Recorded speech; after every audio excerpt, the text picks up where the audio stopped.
guys, welcome to this new show that I'm presenting called All About Her. And the idea here is to present a powerful woman that has a very nice story to tell us. And today I could not start with someone that is so special to me, which is Giovanna. She is from Venezuela, majored in Boston, lived in Mexico, and now she's building a real estate empire here in Miami. And I think she's an inspiration to me and can be an inspiration for everyone. So thank you very much for being part of this. I've cooked on live television 11 years ago. This is the first time again, and I used to cook in Brazil, and now I want to bring that back and thank you for being my lab rat for this event. Thank you for having me. For me, it's more than a pleasure, and I feel a privilege to be here and be your first guest. For me, I'm very honored, so thank you. And I want to thank Delano for giving us the opportunity to use their space here in Design District. I use their furniture and their cabinets in the building that I built in Bay Harbor, and they are a great store, and thank you very much for giving us this space. So what we are doing here today, it's a traditional Northeast Brazilian dish called Moqueca de camarão. It's, yes, moqueca. It's like shrimp stew. And we have a special ingredient, which is this oil called azeite de dendê, which is from the seed of the palm tree that gives characteristic flavor to those kind of dishes. And while we are doing this, I want to hear your story.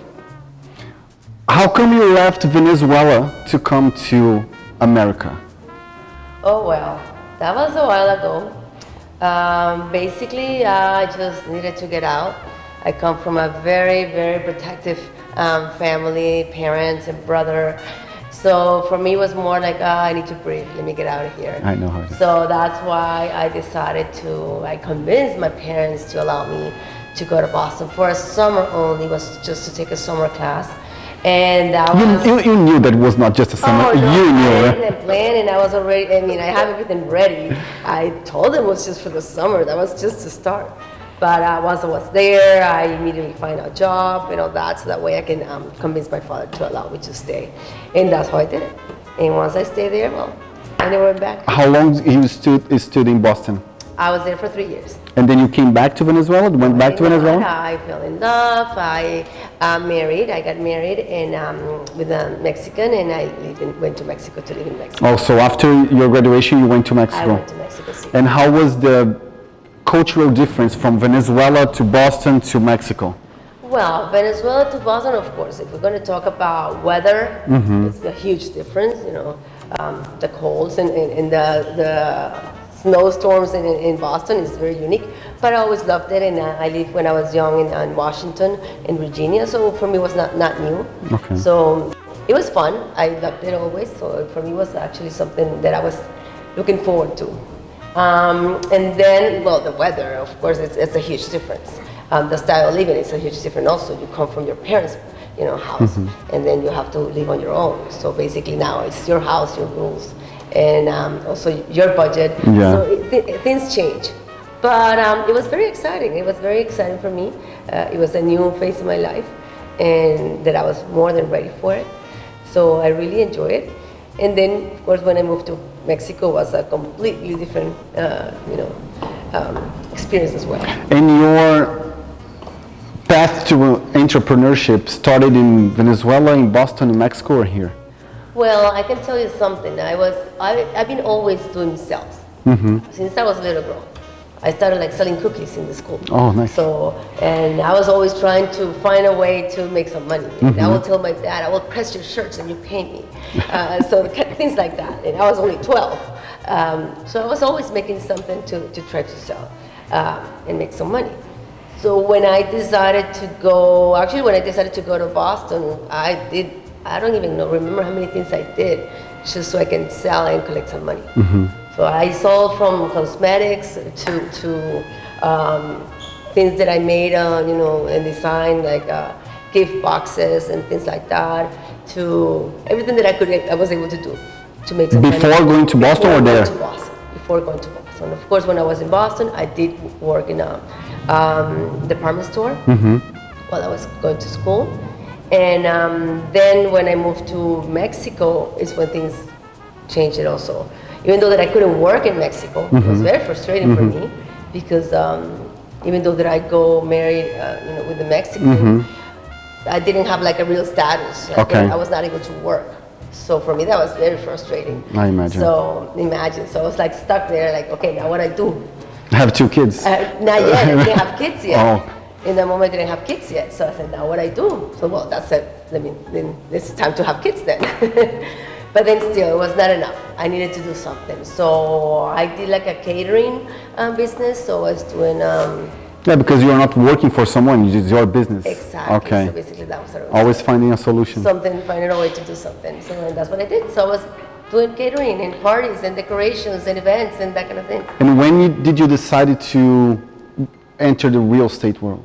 Well, for me, it was more as a coincidence and an opportunity than anything else. Interior design is what I did. That's what I went to school for, and I love. But when I came to Miami, I came with 2 little babies. My youngest one was a year and a half old, and the oldest one's 3, so they were little. And he used to get sick a lot. So I got an opportunity to start a job in an architect firm. And the first day that I needed to show up for work, my son got sick. Oh. So he was born premature, so he used to get sick a lot. So when he got sick, okay, then what can I do? My kids are always going to be first. So taking him to the doctor, forget about the job. Of course, I couldn't make it. Yeah. But I remember coming out from the pediatrician, and I find a flyer in my car. So when I found the flyer, it was a pre-construction project. I used to live in Doral. It was a pre-construction project over there, and I saw like, oh, this is just what I need. It was a flyer to sell you the pre-construction, like advertising. In advertising. Okay. In advertising. And you saw it. Okay, so I can sell this. No, before that, this is what I want. I want to buy one. Oh, okay. So I contacted the agent, Brazilian by the way. Okay. So I contacted him. I called him. The office was right next to where the pediatrician is. So I visited him like right away. I put the reservation for the house. And then I told him, like, don't you need an assistant?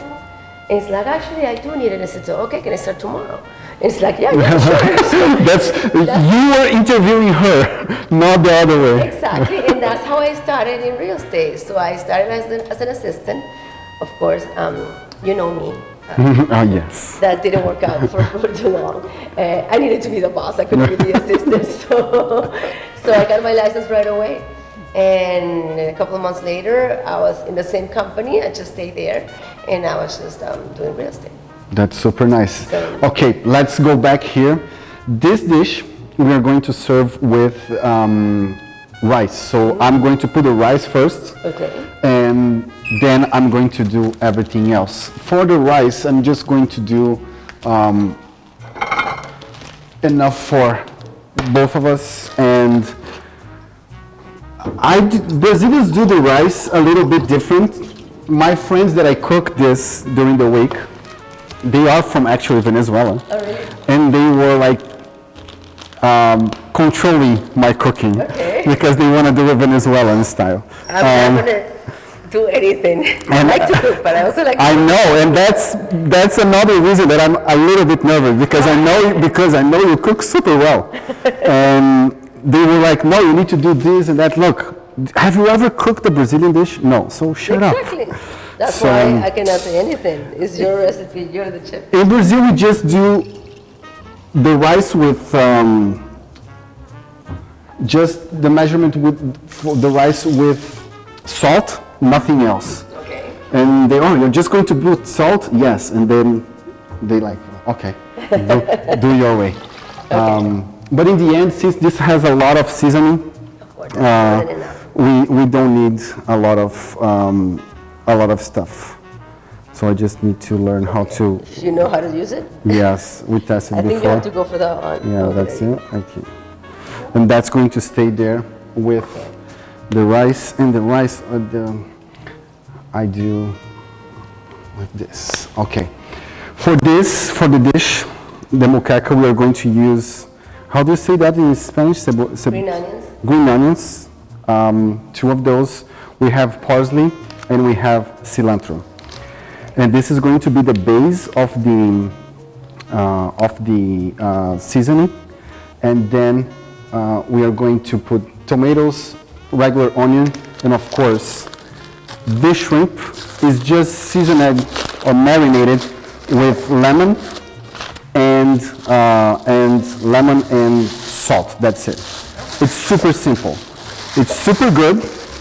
It feels like it's a difficult dish, but in the end, it's super easy, and that's why it's super popular in Brazil. Where is my knife? I have a knife here. Let me get the knife. We have so many cabinets in this kitchen. Yeah, this kitchen is marvelous. And it's just the lemon, the juice of 1 lemon, Okay. and salt. That's it. And this is what Coconut? that's coconut oil. Okay. And they said, Daniel, what are you going to do with a coconut oil in a fish dish? See, wait, Actually, I love that's the combination. that's the last With the touch. shrimp, yes. That's I love the the last combination. touch. So we just put this here, the lemon on the shrimp. And my mom, when I go to Brazil, she always do this, and it's super nice. And a variation of this dish that we have in Brazil, you can do with yuca. We boil the yuca, put in the blender, and do like a puree. And we fry the shrimp and put it in it, and we serve inside a pumpkin. Oh, It's very super nice because it gets a little bit of the pumpkin flavor also. So yeah, this is super easy to do. Okay, and after you started real estate, right now you have a firm, International Realty Group, which we just changed the name. But before that, you started pre-construction, right? You started doing pre-construction in Before general. I started the company, I spent as a realtor a long time. And basically what inspired me to start the company is because I was always teaching, and I was always helping other agents and trying to, I remember I come to the office and helping in the moment that there was like not much training with the MLS. It was not required like today. Okay. So the MLS changed and it came out like more similar to what it is today. Before it was Okay. very plain and basic. So for me, it was easy to understand it. And what was that beginning, early 2000s? Early 2000s. Okay. Early 2000s. So that's why I was always helping, my co-workers and with that. So and I liked it. I enjoyed it. But then in the real estate company that I was working with, well, of course, the crash came, and a lot of people suffered. I wasn't here in that moment. I was in Brazil. How was the market for you that you lived out of real estate, and all of a sudden you don't have the market anymore? Well, What did you do as a realtor? exactly, of course. Did, In the like- moment, it was very easy to sell. You didn't need to do anything. The market was, every investor will just try to buy something because Yes. for them, there was no risk. Yes. So that's why. But I mean, for you as a professional, But for me as a professional, because you basically lost your job. in a way, you always have other options, and basically, we came to do more rents instead of Yeah. selling. Okay. So we kind of shift the interest a little to rents more than selling. Also, we started doing foreclosures. I learned how to do short sales and that. Oh, okay. So I started working with lawyers directly to do short sales. So another market opened up for you. But there was a lot of realtors at that moment that was just surfing the wave also, and they didn't have all the knowledge to, okay, what am I going to do now? Of course, and actually that's what happened with the brokers that I was working with. Okay. It didn't work out for everybody, so you're in a peak, and then not everybody was making money. So, and also within them had issues. That's when I decided, like, if if I'm going to continue doing this, I have to do it on my own. Okay. And that's when I decided to open a brokerage. Okay. It's 2009. In 2009. 2009, you decided to open your brokerage. That's when I founded them. And right now, we have how many agents? We are about 25. 25 agents. We're growing. And the reason we're not that many, and we're just limited to 25, is because, as you know, all the agents that are there is because we know each other somehow. There's been a referral or someone in between, or a family connection or a friend connection, and that's why they're there. And why do you think that why do you want to keep like a tight, close team? Yeah, instead of have like a million agents. Well, because for me, it's more about the quality of the people, and I want to make sure, as a company, that we can provide and we can offer the same that I would do. Okay. So that's the way that we can do it together and work as a team. You think it's easier to do a quality control, more or less? For sure. If I have 100 agents, like how can I dedicate time for everybody? Exactly. I cannot do this for everybody. Well, not all agents will have this idea of having a cooking show. Of course. Believe me, I'm very, very honored to be here today. And okay, we represent how many countries in the firm right now with the agents? Oh, well, that's one of the things that I like the most. We have agents from everywhere. We have from Mexico, we have from Brazil. We have from Europe, right? We have Spain, Turkey. We need to get someone from Asia. We don't have Asia. Yes. We need someone. We need someone from Asia. We have from Dominican Republic. We have Colombia. We have Cuba. Mexico. We even also have Miami now, right? We have Miami. We have two from Miami, right? Oh, Georgia and Chicago. Oh yes, we have Georgia and Chicago also. Exactly. Megan, our Georgia girl. Miami one is Justin, because he's really born and raised in. And now Victoria. And Victoria. And Victoria also. And it's funny because Justin the other day we were all together and he said, "Oh, Victoria, nice. Now you are not a gringa with me." I'm not gringa. I speak Spanish. No, but you were born here, so you are a gringa. So that's what I think is nice, because we have Miami is a multicultural port. So having a firm. And that's one of the reasons that I went there. Before joining you, I was in a bigger name firm, and I joined them because I thought the brand would bring me something, and it really didn't, because in the end, real estate, it's about people. People do connections with people. So having a big brand behind me didn't help me at all, and I just thought, okay, I met your husband, Jengas, on the Harley Davidson class. And that's a story for another episode, because today is all about you. But when I met you, when I met the team, saying, okay, it makes sense for me to come here, because it's smaller, it's closer, everybody else is closer, and I think it's a nice combination. So I really like that. And what are you thinking about the market here right now in Miami? Well, people are a little bit intimidated by the market, by the current market. Yeah, intimidated is a good word. I believe that, of course, it's not going to last. It's not going to be like this forever. But we still have a few years to go. I also believe what is good about the current market is that the buyer is not the investor. Yes. It's the buyer who's looking for a home. It's the buyer his goal is to live in the property or have it as a second home. Which is super different from what you've experienced in 2000, right? I was there, so I know how it was. I know what buyers were there.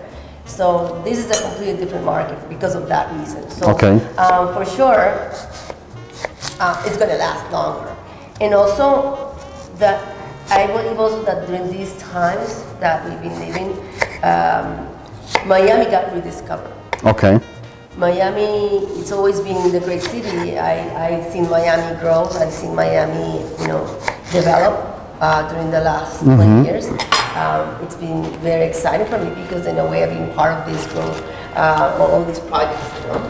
So when I remember coming or driving to Brickell, and seeing all, the different buildings and everything. all the different buildings, and it was how the city is growing and expanding.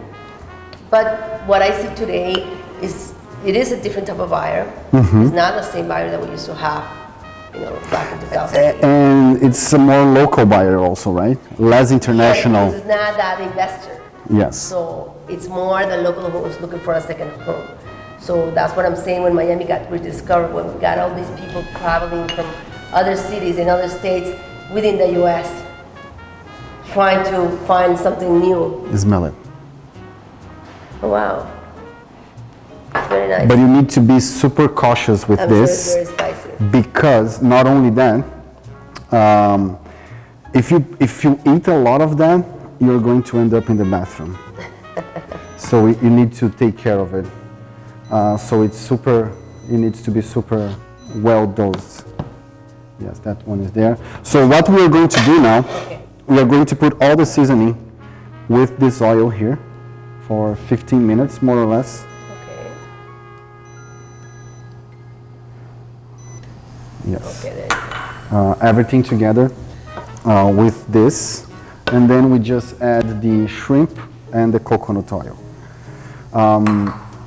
And right now, I only studied the market in 2000. I was working in the financial industry, and I was in Brazil. So we had the backslash of the market there, but we didn't live it. Brazil was not super affected by it in general because our economy was booming at that moment. And after everything happened, there was so much money because of the government here was putting so much money in the market that our economy was just booming. And when the Brazilians started buying here. So we didn't really felt it. But I studied it because I was in the financial industry. And when I talk to people here, it's like, it was a madness because people here would buy 5 houses At the same time. At the same time with 100% finance, 120% finance. So that's why it happened what it happened. Yeah. We were definitely in a bubble, and the bubble burst, and that's what happened. And that's what happened. So it's been for me it's been a great experience all this time, because I've seen that market change completely, during the years. And what I see now, it's exciting also just because it's a different type of buyer, and it's a different type of market. Being this. So much demand, and, when we don't have any more properties available. Yes, doesn't make it easier for us. And that's what I think is going to take a while to the market to stabilize, because it takes longer for developers to build. Right now 2 years for all these units to be finished. Right now we have like 2,000 houses available and a couple thousand condos available. And they are going to be consumed faster than what the developers can build. So until all the new constructions are ready, I believe we are going to have this market the way it is.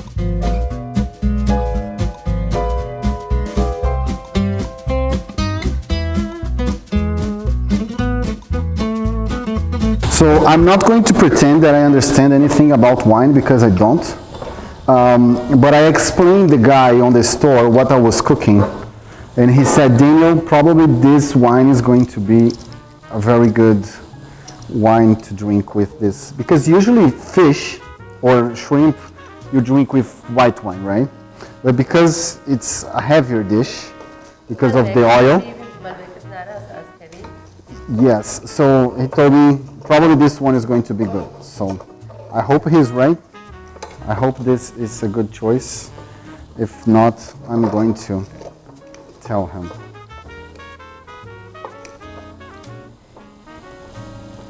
Yeah, this thing here.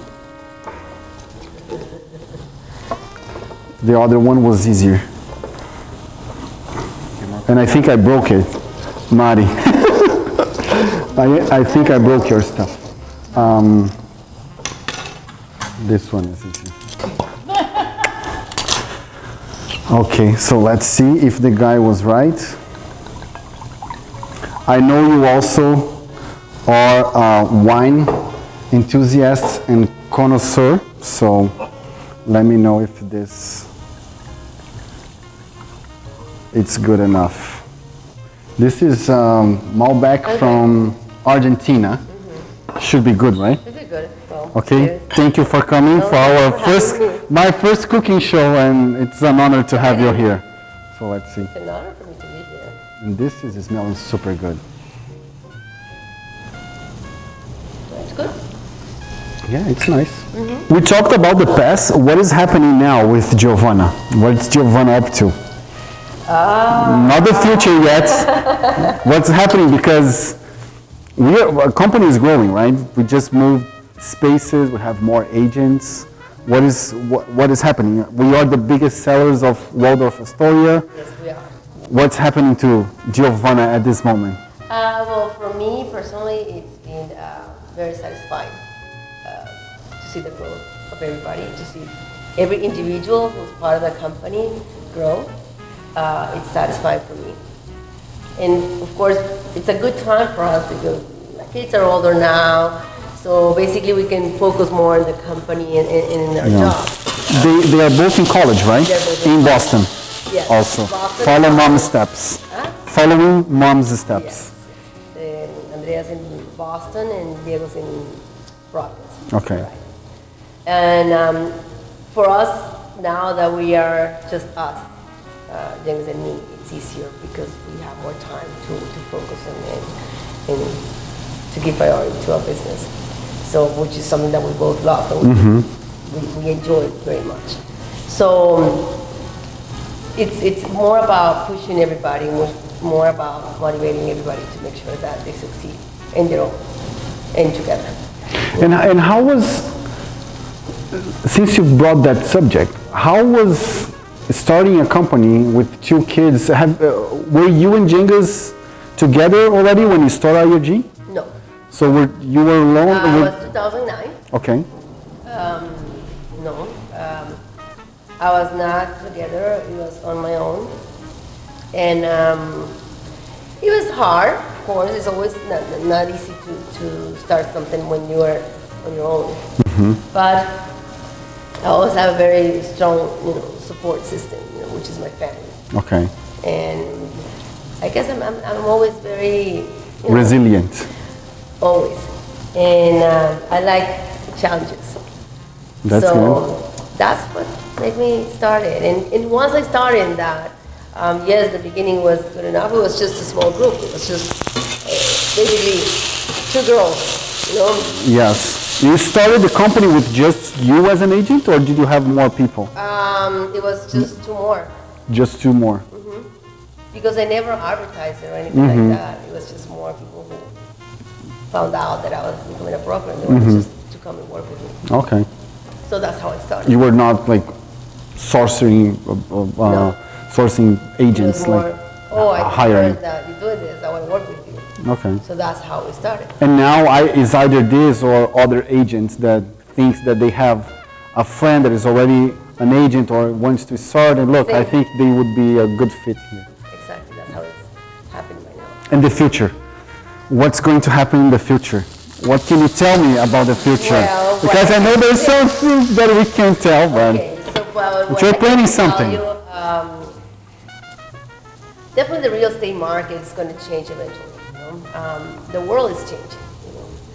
The digital era is here. And we either adapt to it or we stay behind. We need to adapt.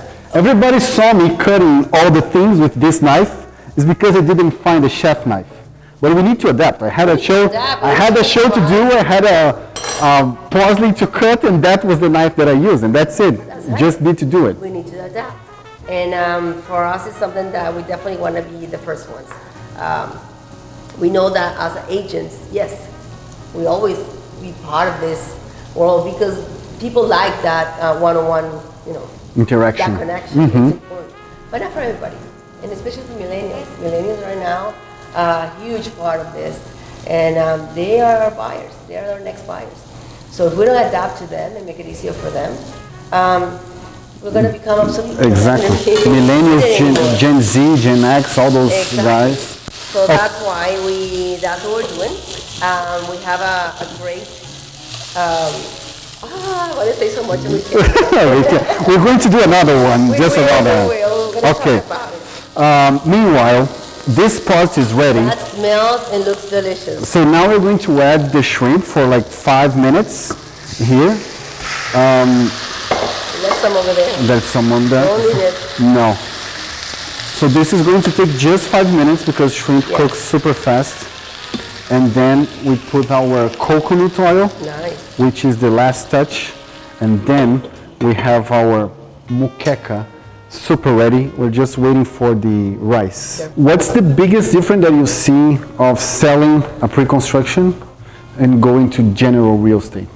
Because you've been in both, and now we are in both, but what's the main difference? Well, I did pre-construction for a while, just being director of a few projects. Working for the developer. Yes. Well, actually, yes, along with the developer. And yes, it's nice, it's good because you're able to share, a building since the beginning, the planning phase to when it's built. But for me, it was limited. Because you only can sell that one. Exactly, it was limited, and that's not me. So I tried. I tried, and at the end, it didn't work out. And the most difficult thing in our profession is to get the client.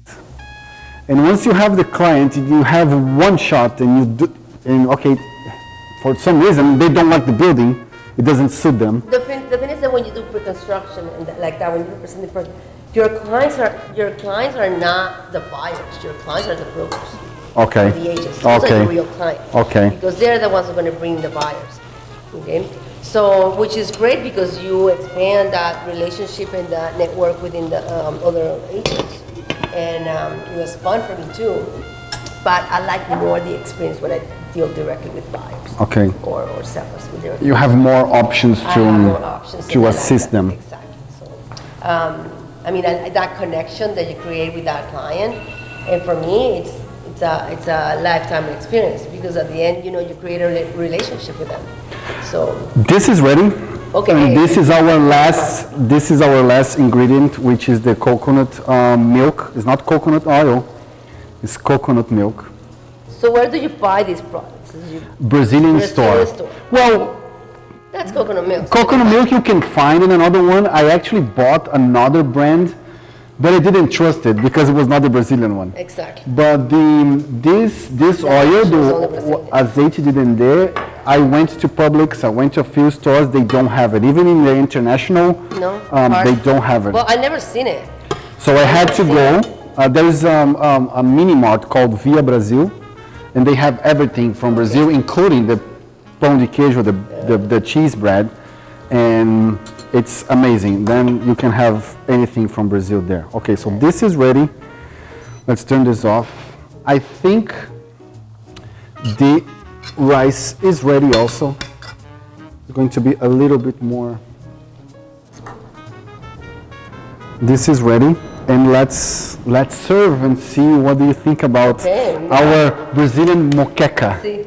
Okay, some people like to put the rice here, but what I'm going to do is I'm going to serve in different parts of the plate, and if you want to mix, you mix. Okay. Because I want you, of course, to taste it like by itself, the true flavor of our moqueca. Okay. And you can do with fish also, the same thing, but instead of the shrimp, you can do with fish. So this is here. We have another set of, where are the things? I think I put it here. Where did I put it? It's there. I added this part later. I wasn't sure what I was looking for. Yeah, exactly. So we have your set of here. This is you. It smells wonderful. It smells super good. The smell that you're smelling is the azeite, the dendê, which is super characteristic. In the end, am going to mix it because I love rice with everything. There was a point in my life when I was a kid, I either would put rice in anything or our Brazilian farofa. Okay. I literally ate lasagna with that. With this? And my mom, This is just, you just put it on top, or how you just serve that? well, I put on top and I mix everything. Okay. But anybody has their own way to do it. And let me know what you think. Okay. Not about the rice, about the, yeah.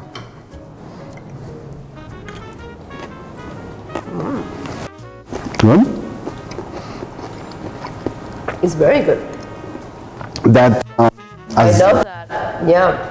And the coconut. and the coconut, yes.